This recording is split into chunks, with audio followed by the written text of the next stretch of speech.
Hey guys, welcome back to the podcast. This is episode number 2, and today I'm going to be talking about the NBA Finals. Now that I've given it a week to settle, I'd like to give my opinion and thoughts on what happened and how I think my opinion on some of the people that were in the finals have shaped. Whether it was a new top 10 all time player, maybe best point guard in the league, spoils, or maybe the slander needs to come to a stop, and I'll allude to that more later on. But yeah, let's get into this. Right, so first off, I'd like to start off by saying congratulations to the Golden State Warriors. This is Stephen Curry's and Klay Thompson's fourth NBA championship. I believe it's their second without Kevin Durant. Speaking of Kevin Durant, looks like they could win one with and without him, huh? Second time, and this time after, not even before. But we'll let the other media people talk about that. But for starters, I really wanted to give Stephen Curry his credits. If you look at the way that a superstar is perceived in the NBA, you expect their performance to elevate as the games become more important. And if you look at his stats, he shot, what was it, 25 and a half points per game during the regular season, 43% from the field, while 38% from three. That's fairly good for Curry. We know he had stints of greatness, but with shooting the ball as he does, being hot also comes with being cold. However, when you look at the postseason, he elevated to 27.4 points a game, so that's a 2 point jump, shooting 46% from the field and 40% from three. So you see that he made that slow jump as a whole from the regular season to the postseason. But then if you look at his final stats, he averaged 31 points a game, shooting 48% from the field, 44% from the three. This man, every time the going got tougher, the chips got pushed more and more into the table, he stood up and he told the league, I don't need Kevin Durant. I don't need to have this superstar by me to do it. I am the superstar. I am arguably the best point guard of all time. I am arguably a top 10 player of all time. You need to put respect on my name. 2 regular season MVPs, 1 unanimous, 1 finals MVP finally with 4 NBA titles. He's an elite company. It's going to be hard to make that argument against him now. Not to say that people aren't going to knock him having Klay Thompson, who's also probably one of the greatest shooters in NBA history, and Draymond Green, who's going to probably go down as one of the more underrated players in NBA history, easy first ballot Hall of Famer, um, known as the glue and gel to that team. But when you look at what he's done, he puts himself in elite company with the likes of Tim Duncan to have 2 MVPs and 4 titles. You have LeBron, you have Jordan. These are people who we look at as clear-cut top tens. We can't just say he's a revolutionizer of the game to shooting. He is a all-time player who brought something more than just shooting the ball. His presence is something that we're going to have to really sit here and take a look at of him versus Magic. Yeah, Magic is a great passer. And in my personal opinion, I do think he's the best of all time. But when you're able to say, for every 2 you make, I have an extra point that's going to make you nervous, it it really challenges how cool is passing, like how nice. Like, yes, Magic made big people able to play point guard, right? Shout out to the Ben Simmons, the LeBron James of the game, right? That was Magic paving that pathway. Curry has almost, to flip that coin, has almost let small people play, almost allowed shorter people to join the game, saying, as long as you can make a 3 pointer, it doesn't matter because 3 is higher than 2. And if you make those consistent enough, someone will give you a call. So I think that there's a fair argument to be made there. Do I think he is? No. But I can also see why he would be. And I think that this conversation is going to have a lot more validity to it than it was before. The next person I really want to give credit to, and I want to, I want to preface this by saying, I remember I was going to class one day, and I was at my library, and I was walking around because our class had gone there because our teacher wanted to meet the library and learn about all the different stuff. I run into one of my colleagues from work, and he says, "Hey, did you catch the game last night?" And I said, "No, not really. I just didn't think of going to it. I was going to watch the highlights. Why? What's up?" And he said, "Well, Andrew Wiggins played like Michael Jordan last night, and I never thought I'd hear, number one, a compliment come from Andrew Wiggins, but Andrew Wiggins getting Michael Jordan remarks, couldn't believe it for myself, right? So I had to go in and look at the numbers, and get this. During the regular season, he only averaged 17 points a game, only averaging 4.5 rebounds. Defensively, he was doing pretty good, though, allowing only 47% from the floor when he was being guarded, which is 6 of 14, which, if you have someone making only 6 shots off 14 attempts, usually picking up the best player, so which is not the worst percentages ever. But during the postseason, he only averaged 16.5 points, which is a little bit down in that manner, but he was shooting at almost 48% of clip, so being able to make every other bucket is a nice step up and something clutch to have. But this man had a 3 total rebound increase, going from 4.5 rebounds to 7.5 rebounds, while also averaging in a steal and a block a game. So his defensive effort, which is something that the Warriors were really going to need in this playoffs, especially when you saw what their path to success was looking like, going up against Denver in the first round, having to deal with the likes of Jokic and Jamal Murray and Michael Porter Jr., and having to see all those other guys, and then having to play the best rebounding team in basketball in the Memphis Grizzlies round two. Definitely needed someone who could be able to lock it down and minimize the amount of opportunities the Grizzlies would have to rebound. And then even playing against Luka Doncic, I guarantee you Klay Thompson was not picking him up. Pretty sure Klay wasn't in that series. Curry's not going to pick him up. Draymond's too slow. So Andrew Wiggins definitely made a big name for himself. And then going into the NBA Finals, he proceeded to have 18, 18 points, almost 9 boards a game, 8.8 boards a game. So 18, 9, a steal, and a block a game.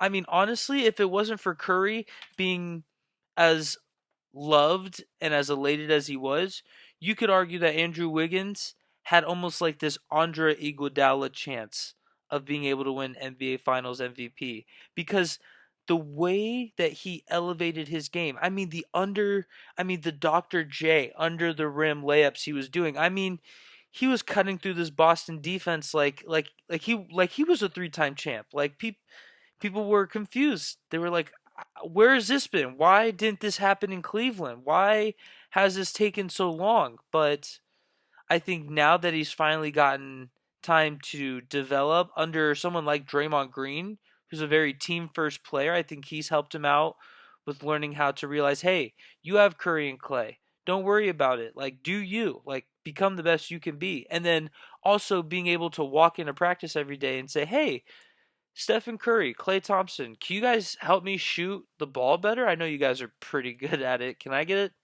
Can I get some help on that? That's something that he's been able to obviously benefit off of, and I'm happy to see him succeed. I think he was someone who got a lot of slander, especially since he's been drafted.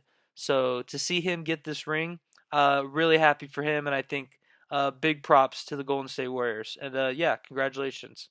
I'd like to take this first intermission of our podcast to give a shout out to our first big supporters of the podcast. This goes to Prime Performance and Wellness. This is a private training and workout group facilitated out of Palm Desert, California. They work with athletic development and performance, and they also have a gentleman by the name of Brian Talley who specializes in MAT, which is muscle activation technique.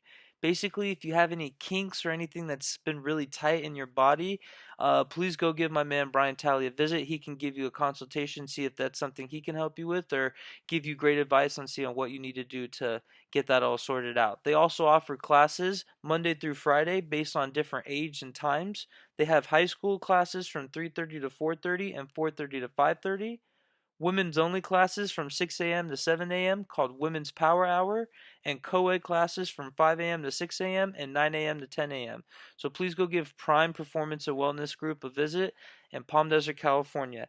I Instagram at primepw_CV. That is all undercase. Primepw_CV. Now let's talk about the other team in the NBA Finals, the Boston Celtics.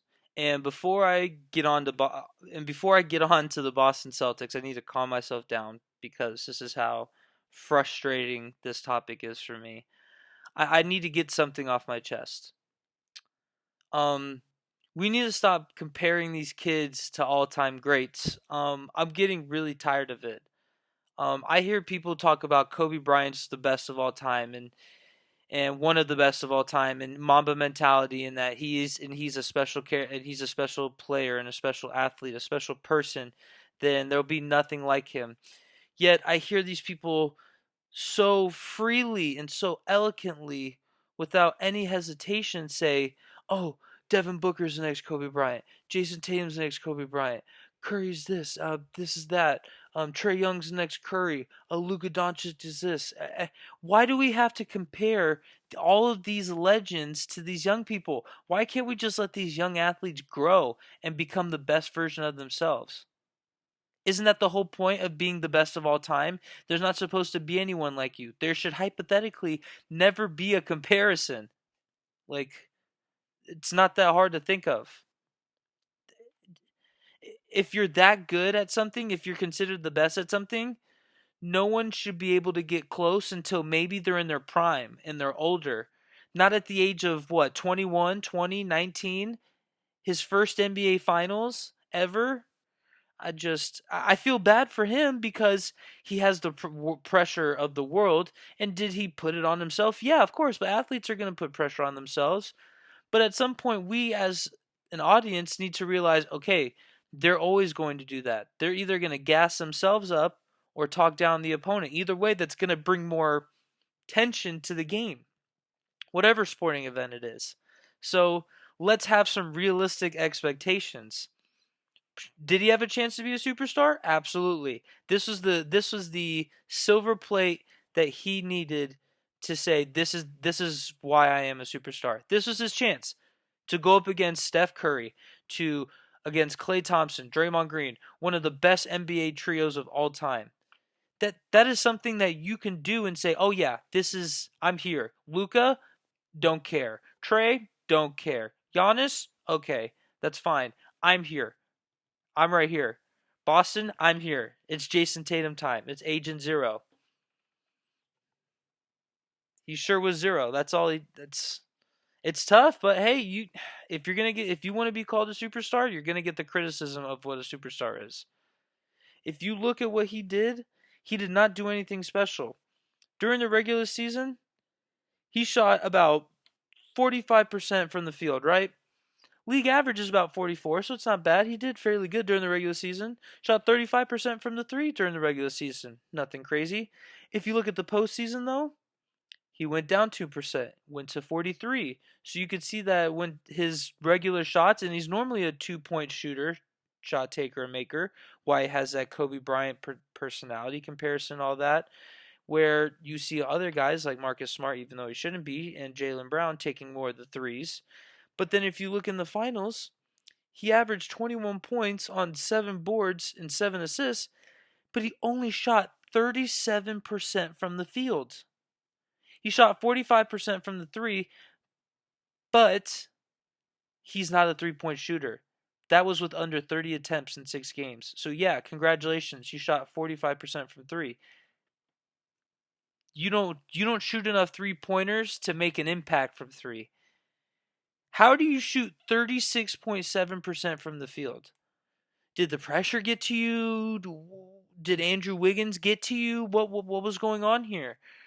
You have Al Horford. You have Jaylen Brown. You have I like Peyton Pritchard. I think he's a great guy coming off the bench that can give you solid production in minutes. Derek White was good coming into this NBA Finals. I mean, what Jason Tatum? You have to know when to use your help, and you have to know when it's time to take over, and you have to be able to take over. And I just don't think he did. And it's tough because now he's getting a lot of slander because being the superstar that he wants to be called, he's going to get that superstar criticism. I don't think he needs to be anywhere near that conversation. I think he needs to be looked at as a star. I think him and Jaylen Brown are a lot closer than people want to acknowledge. And that's something that Boston Celtics fans have to accept. Because if Jason Tatum was a superstar, you could argue that the Celtics were head and shoulders a better roster top to bottom. They were just a superstarless team with a couple of stars and a bunch of good players who can get them to the finals. And it's tough, but you have to you have to prove you can't talk and not walk. You have to be able to back it up. Speaking of being able to back it up, another thing I want to talk about is as a team was rebounds. Earlier in the podcast, I said how Golden State's for sure one of the more undersized teams. Well, if you look at the numbers, actually, going into the regular season, the Golden State actually had more rebounds just by one. Golden State had 53 boards to Boston's 52, so pretty much fairly even. Maybe a leg up or here or there. Boston had a little bit better offensive rebounds, 10.2 to Golden State's 9.8. However, if you look at the rebounds going in, if you look at the rebounds from the finals, Boston actually out rebounded Golden State by a board and a half, almost 2 boards a game. How are you able to out rebound a team? How are you able to out rebound a team by almost 2 to 3 rebounds clear a game and not capitalize on your shooting? I mean, that's just something where you have the grittier defense. You have the guys that are able to get in there and get the dirty work. The Robert Williams, the Grant Williams, the Al Horfords, the guys who are going to get out there and get boards, and you're already oversized compared to them. How are you not able to leverage this rebound mismatch that you're able to garner and just board them out the gym? Like what is Kevon Looney going to do? Become 3 people at once? No. Curry can go in there and get a rebound, and so can I. But I'm pretty sure neither of us are going to have a good chance. I probably have a better chance due to my size, being 285 pounds compared to Curry. I mean, it's something that I don't understand how you can't utilize to your advantage. Rebounds are easy putback points. They're easy ways to start fast breaks. And in a league where this is all about pushing the pace, rebounds should have been their best friend. I mean, these are a bunch of young kids. They should have been pushing that ball down the court as fast as they can, and it didn't seem like they were. Or when they did, they weren't able to maximize their opportunity. And speaking of maximizing opportunities, another thing I want to talk about is the turnovers. A little bit back with Jason Tatum. Jason Tatum had almost 4 turnovers a game in the NBA Finals. That's not going to win you anything. I don't care if you're playing pickup. I don't care if you're playing with your friends. NBA Finals, college finals, pickup. You average 4 turnovers a game, you're going to get kicked off the court. His name alone was the only reason he was not pulled from those games. You can't average 4 turnovers a game and expect to do anything. Boston as a whole averaged 17 turnovers a game. That's not going to get you anything. 17 turnovers will get you nothing. And it showed it. The 2 games that they won, they had less than 10 turnovers both of those games. Did absolutely great. The other 4, horrible. Giving the ball up like it's a turnover shop. Apple turnovers. Here you go. You want some, have some. This is a 52 card pickup, fellas. Hold on to the ball. Okay? Make it interesting. And last but not least, talking about someone I need to make this interesting. Marcus Smart. What on God's green earth were you doing? How are you Defensive Player of the Year allowing Curry to score 31 points a game? I know you were the primary defender. That's insanity. I looked at the numbers of what you did during the year. You allowed 36% from the 3, almost 1.5 makes to 5 attempts. It's not bad. Overall, 45% from the floor. It's not bad. Average almost 2 steals a game, tied for third. That's cool. You had the third highest switches to ball handle to who the on ball handler was. So I know you like to actually attack the ball handler, so I'll give you that. But when I look at what happened, why are you jacking up 5, 6 threes a game? You're the Defensive Player of the Year. You're not Kawhi Leonard. You're not Gary Payton. I don't know who you think you are, but you're not that. I need you to dial it down and realize that I am the third, arguably fourth best player on that team going into that finals. Because I don't care if he was Defensive Player of the Year. Al Horford's out there doing something. Okay? So you got Jason Tatum, Jaylen Brown, Al Horford, and then Marcus Smart. And Marcus Smart's out here taking shots like he's Jaylen Brown, trying to compete with Jason Tatum. Jaylen Brown doesn't even deserve to get talked about because that's how little of an impact he made. Marcus Smart, I'll give the benefit of the doubt, tried, but tried so bad you almost wish he didn't and Jaylen Brown did something about it. I don't know. I mean, I hear all this talk about Boston this, Boston that. Oh, they're young, best defense in basketball. Oh, they have this opportunity to do something special, and I watch it and I hear excuses. I hear, oh, he's young. Oh, he wasn't ready. Oh, Curry this, Curry that. Like, yeah, Curry's great, but if you're a superstar and you have the best defense in basketball, you need to go handle. You have a size matchup against Curry. If you're that dude, Smart, pick up Curry. Jason Tatum, go pick up Wiggins. Jaylen Brown, go pick up Klay Thompson. Honestly, at that point, that's really what it is. It's 3v3 basketball. I don't like Draymond Green. I think he's overrated, so he don't count. He's out there doing what he needs to do to keep the jersey on. It was 3v3 basketball, and the three guys wearing green did not show up. They saw Steph Curry and they saw Klay Thompson. And they said, man, greatness. I don't know what to do around this. And it shows. I mean, maybe they get back next year. It's never easy. I know with everything happening with Kyrie Irving, I think that something in the East is going to be shaken up for sure, and I think there's going to be an interesting dynamic that'll happen. So, yeah, to see what happens. But I think Boston ruined their chance. Plain and simple. You had it. Right, so that comes to the end of the podcast. Thank you for making it this far. I know it's not going to be as long as an hour. Sorry about that. Just had a lot of that was just first episode jitters, so need to get that out of the way. Hopefully this narrowing it down to 20 to 30, maybe 40 minutes if I start running on again. 40 minutes will be the sweet spot. 30 obviously is the dream area. But yeah, thank you guys for listening, and please leave a comment, and subscribe to the channel, and I want to see if I can start doing this. Leave down any questions that you want me to answer for next episode, whether it's personal, whether it's something sports related. Want to start doing some of these fan questions once a week. I think that'd be a fun way to interact with you guys, and see what you guys want from me, and see if what we can develop from this channel. Yeah, thank you. Stay good. Keep it easy.